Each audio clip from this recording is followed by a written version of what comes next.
And there are more Ohioans who want their spot in line for that shot, Rob. Yep, despite the CDC's recommendations that they be among the first to be vaccinated, those working in Ohio's funeral and death care industry are not recognized at all.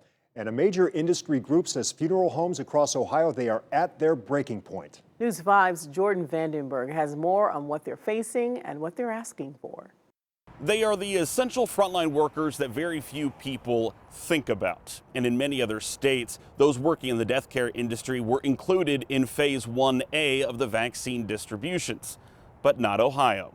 As much as we don't want to admit it, death is a part of life. And for those tasked with serving the dead and comforting the living, they know this new reality too well. Funeral directors are in a unique situation where not only are they exposed when they are with the decedent, they are greatly exposed when they're with the families of that individual. So that's why we feel, there's such justification for them to have the vaccine. Last year, a CDC committee recommended that those working in the death care industry, like funeral homes, be included among the first group to get the COVID-19 vaccine. The reason seems obvious enough, considering the close and constant contact with those who have died to the virus.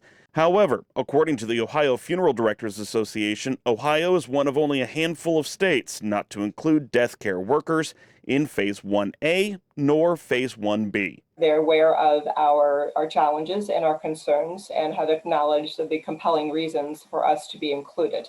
But we have not yet been identified in the phases. With nearly 11,000 COVID deaths in Ohio, Melissa Sullivan says funeral homes have struggled under the sheer volume with their already small staffs. It was already a strained group of individuals with limited resources as far as other workers to be able to come in and backfill for them.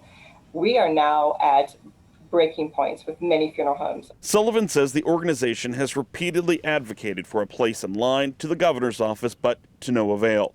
A spokesperson for Governor DeWine acknowledged that they had a compelling case, but, quote, there's not enough vaccine supply right now to vaccinate all groups at this time. They do have the burden. We have so many vaccines and so many individuals that want it. One thing that we communicated is we did not want, we were asking for an exception to the rule.